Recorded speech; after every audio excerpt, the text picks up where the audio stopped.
Ladies and gentlemen, welcome back to the analysis of YOLENO TV. I hope you're well from wherever you're watching this channel. Now, there's a very important message that has come from the European Union and the Western diplomatic missions. This message has been sent to the Suluhu government directly.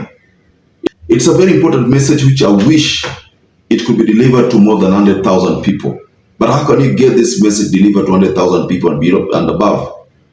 If you like this video and you share this video and you comment below on this video, then YouTube will share this message.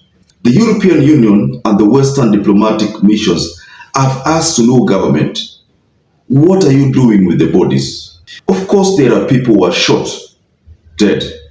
And the president confirmed that it's true, the police had to use a lethal force because people wreaked havoc on government installations. So the police used lethal force. Okay, now that the president has agreed that that happened, but what are you doing with the bodies? You see, this is a very important question which many people have been asking the government of Tanzania.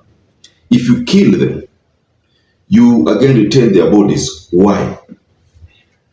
Of course, CNN delivered a statement which is also still being scrutinized. CNN talked about mass graves. Now, these mass graves, the government of Tanzania downplayed the narrative and said there's nothing like mass graves, you know? So, okay, fine. If that is the case, that there is nothing like mass graves, but then what about the bodies? Did these bodies just vanish into the thin air? This is something which the government of Tanzania must address. The bodies must be returned. Picture this. You lose your loved one. The police have killed your loved one.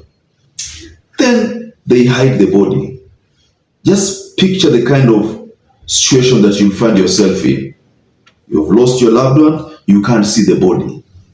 Seeing the body of your loved one is always very important. In fact, in Africa, should I say just Africa or the whole world, it is something that makes someone connected to that person, even though the person is dead. You always want to look at this body for the last time before the body is buried.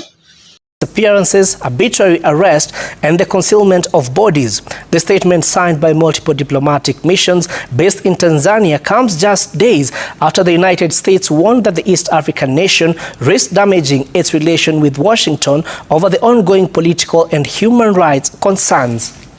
I have seen situations whereby people, especially in Tanzania, have buried clothes belonging to their loved ones who are believed must have been killed by the police, but the bodies are still missing. If the police shot these people, why can't they release the bodies to their loved ones? Just look at the agony that one goes through. I asked you to comment on this video. Let's get this video to get to so many places. We need to get the Tanzanian authority to respond to the European Union's requests and the Western diplomatic missions. Release the bodies. What are you doing with the bodies? You know, this is a reaction that is coming days after Samia Suluhu publicly justified why the police used lethal force. And then CNN reacted to that statement from Samia Suluhu. CNN's very own Larry Madowo decided to take it upon himself to respond to the statements which came from Samia Suluhu. And Samia Suluhu was talking about the police and why the police had to use force. So then the question here comes that we need to also ask the president of Tanzania anyway, that if someone has destroyed a property, is guns the only solution? I mean, guns, is it the only solution? Can't you just use any other means of arresting this person, taking this person to court? Or why don't you just use rubber bullets? Rubber bullets are also there. I don't know how many of you have been hit by a rubber bullet. I have not been hit by a rubber bullet, but I came across someone who told me that the day you'll be hit using a rubber bullet, first of all, you will think that you've died. You first of all think that you've been hit by a live bullet. Because the feeling that comes from that hit using a rubber bullet is one that you wouldn't even want to imagine. So why can't the police just use rubber bullet? What happened to these people? What happened to humanity these days? I think the European Union have pushed, have done the best. I'm quite disappointed with our own African Union. When was the last time you heard about African Union calling on the Tanzanian authority to release the bodies?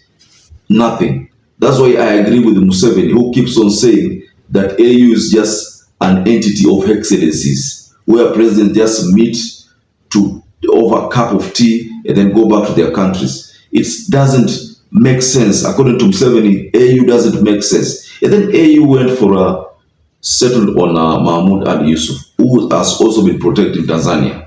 I mean, honestly speaking, when the EU Parliament decided to react on the Tanzania situation, the AU chair quickly reacted by telling the European authority or European Union not to meddle in affairs of Tanzania, that Tanzania should enjoy its sovereignty. That is why AU has been blamed. Now, ladies and gentlemen, what do you think about this request from European Union? Tanzania is being told to release the bodies. What are they doing with the bodies anyway? I keep on asking this question. I need us to ask the Tanzanian authority to tell us what they are doing with these bodies. Like this video, share this video, comment on this video. Let's get this video to go viral and get the Tanzanian authority to respond to the request by the European Union. So, ladies and gentlemen, just go below the comment section and you can react to this video. Perhaps if you're watching this video and you've not subscribed, take 1 second and subscribe, like this video. Till you catch up again, stay safe and stay blessed.